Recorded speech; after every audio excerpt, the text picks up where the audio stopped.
Fort Monroe, the largest stone fort ever built in the United States, guarding the Chesapeake Bay and Hampton Roads.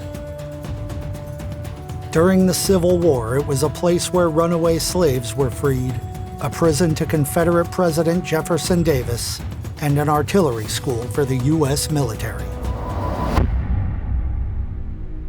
Fort Monroe was built as part of the third system of U.S. fortifications to defend the inland waterways along the coast. During the War of 1812, the British were able to use these bays and rivers to attack Washington, D.C., setting fire to it and destroying many government buildings, including the White House. Fort Monroe was intended to be the headquarters of this new system of coastal defenses. Construction began in 1819 and was largely completed by 1834. Fort Monroe has an irregular hexagonal shape with 7 bastions. This enormous fort covers an area of 63 acres, surrounded by walls 1.3 miles around. The outer walls of the fort are 10 feet thick.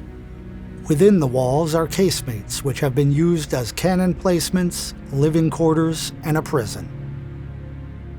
The whole fort is surrounded by a moat about 3 to 5 feet deep, depending on the tide. Fort Monroe played an important role in the American Civil War. When Southern states began to secede, President Lincoln had Fort Monroe reinforced so it would not fall to Confederate forces. The United States held the fort throughout the war and launched several land and sea offensives from here. In 1861, Fort Monroe became famous for its Contraband decision, also known as the Fort Monroe Doctrine.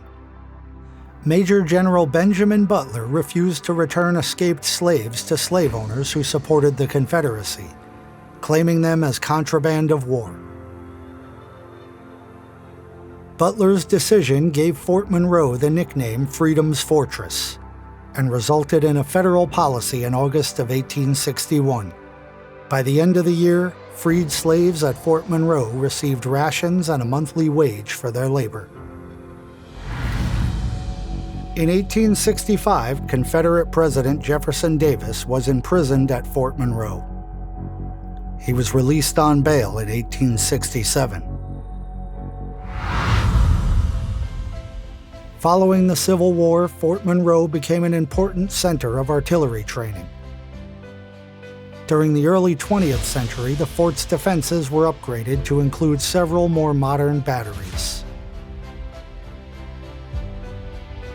Ultimately, the fort was deemed unnecessary and closed in 2005.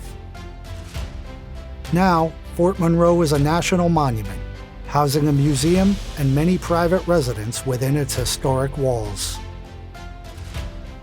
If you want to see more things like this in the future, hit the subscribe button.